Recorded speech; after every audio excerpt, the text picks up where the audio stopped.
नमस्कार. तेजस हाऊसमध्ये तुम्हा सगळ्यांचं मनापासून स्वागत. आज आपण बघणार आहोत उन्हाळा स्पेशल सांग्याची भाजी आणि 4 प्रकारच्या चटण्या. चला तर मग आपण रेसिपीला सुरुवात करूया. आज मी जास्त भांडे न भरवता म्हणजे या एकाच कढईत किती पदार्थ करणार आहे. सगळ्यात आधी मी कढईत शेंगदाणे भाजून घेतले. शेंगदाणे छान भाजून झाले की लगेच तीळ भाजून घेतली. याच कढईत जवसही भाजून घेतली. आता सांडग्याची छान चमचमीत भाजी आपल्याला करून घ्यायची आहे. म्हणून मी इथे 2 कांदे व अर्धी वाटी खोबरे कढईत थोडं तेल घालून भाजून घेतलं. आणि हो, याच कढईत तेल ॲड केलं आणि आपले सांडगे ज्याची आपल्याला भाजी करायची आहे ते तेलात तळतो तसे लालसर रंग येईपर्यंत तळून घ्यायचे. त्याची साईज पण मोठी होते बरे आणि ते नुसते खाल्ल्यानंतर छान कुरकुरीत लागतं. आता सगळ्यात आधी मी अर्धी वाटी खोबरे जे किसून घेतले होते त्याची आपल्याला चटणी करून घ्यायची आहे. यात मी थोडं लाल तिखट, मीठ व लसूण ॲड केलं. थोडी हळदही ॲड केली आणि हे मिक्सरला छान वाटून घेतलं. खोबऱ्याची चटणी झाली की लगेच तिळाचीही चटणी करून घेतली. आणि या सगळ्या चटण्या चविष्ट होण्याचं कारण म्हणजे आपण यात लसूण घातला आहे. काही नाही, फक्त लाल तिखट, मीठ व हळद, शेंगदाणे, पण यात लसूण ॲड केल्यामुळे चटणीला मस्त चव येते. तिळाच्या चटणीला तर नॅचरलच तेल सुटतं, त्यामुळे आपल्याला वरून तेल घालायचीही गरज नाही. तुम्हाला तेल आवडत असेल तर तुम्ही वरून तेल घेऊ शकतात. आता एकाच मिक्सरच्या भांड्यात आपण 2 चटण्या करून घेतल्या. आता याच भांड्यात आपल्याला शेंगदाणे व जवसचीही चटणी मिक्सरमध्ये छान वाटून घ्यायची आहे. तुम्ही बघितलं असेल आपण एकाच कढईत या सगळ्या तीळ, शेंगदाणे, खोबरे छान मस्त भाजून घेतले आणि आता एकाच मिक्सरच्या भांड्यात आपण सगळ्या चटण्याही वाटून घेणार आहोत. आणि आपण सांडग्यांसाठी जो मसाला करून घेतला होता, कांदे आणि खोबरे जे भाजून घेतले होते ते याच मिक्सरच्या भांड्यात आपल्याला बारीक वाटून घ्यायचे आहे. आणि ते वाटत असताना मी त्यात थोडी कोथिंबीर व लसूणही ॲड केले होते. आणि हे वाटत असताना यात थोडं पाणी ॲड केलं होतं. आपल्याला याची फाईन पेस्ट करायची आहे. आणि ही छान फाईन पेस्ट झाली की कढईत 2 पळी तेल ॲड केलं. थोडं जिरं व थोडी मोहरी घातली.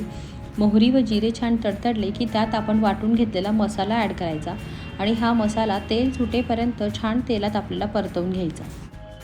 तुम्ही माझे व्हिडिओ रेग्युलर बघतायत आणि अजून चॅनलला सबस्क्राईब करायला विसरले असाल तर पटकन व्हिडिओ खालचं बेल आयकॉन प्रेस करा, म्हणजे मी टाकलेले नवनवीन व्हिडिओचे अपडेट्स तुम्हाला लगेच मिळतील.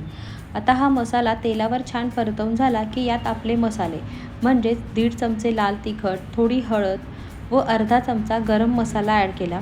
जास्त मसाला ॲड करायचा नाही आहे. लाल तिखटाची साधी भाजी करायची आपल्याला, तरी देखील तिला खूप छान तवंग येणार आहे, ते तुम्हाला पुढे दिसेलच. आणि यात चवीनुसार मीठ ॲड करायचं.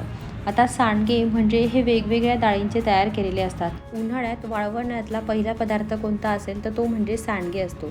आता हे सगळे मसाले तेलावर छान परतवून घ्यायचे आहे. पाणी टाकायची घाई करायची नाही. हे मसाले पण तेल सुटेपर्यंत आपल्याला कढईत छान परतवून घ्यायचे. तुम्ही बघत असाल मसाल्याला किती छान कलर आला आहे. आता असं तेल सुटायला लागलं की यात मी 1.5 ग्लास पाणी ॲड केलं. मी थंडच पाणी घालून घेणार आहे, कारण याची आपल्याला एक उकळी काढून घ्यायची आहे आणि मग सांडगे ॲड करायचे आहेत. त्यावर मी एक ताट झाकून घेतला आणि मी इथे गॅसवर तवा गरम करत ठेवला आहे. आता या सांडग्याच्या भाजीसोबत बाजरी किंवा ज्वारीची भाकरी इतकी अप्रतिम लागते की काय सांगू. म्हणून मी इथे ज्वारीचं पीठ घेतलं, त्यात थोडं मीठ ॲड केलं व हे पीठ आपल्याला पाण्याने भिजवून तळहाताने छान मर्दवून घ्यायचं आहे. त्यामुळे आपली भाकरी छान मऊ होते आणि गॅसवर छान फुलतेसुद्धा. तुमची बाजरी किंवा ज्वारीचं पीठ हे जुनं असेल तर तुम्ही पीठ भिजवण्यासाठी गरम पाणी वापरा, म्हणजे तुमच्या भाकरीला तडा जाणार नाही. मी भाकरी पोळपाटवर थापून घेते. पोळपाट हे जड असल्यामुळे ते एकाच जागेवर स्टेबल राहतं. थोडं पीठ घेऊन त्यावर पिठाचा पेढा तयार केला. सुरुवातीला एका हाताने गोलाकार थापून घेतला. भाकरी गोलाकार थापली जावी म्हणून कडेने असा हात लावून घ्यायचा, म्हणजे आपल्या भाकरीला गोल आकार मिळतो आणि ती गोलाकारच थापली जाते. आणि सुरुवातीला एका हाताने तिला थापून घेतली आणि तिला गोल आकार मिळाला की दोघी हातांनी आपल्याला ती थापून घ्यायची आहे.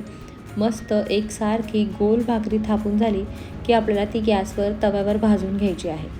आता भाकरीला पाणी लावायची घाई करू नका. थोडं थांबून मग पाणी लावा. कदाचित पाणी लावत असताना थोडा चटकाही लागेल, पण आधी हाताला चटके मग मिळते भाकर, म्हणून थोडा चटका सहन करत भाकरीला पाणी लावून घ्या आणि पाणी सुकायच्या आधी भाकरी पलटवून घ्या.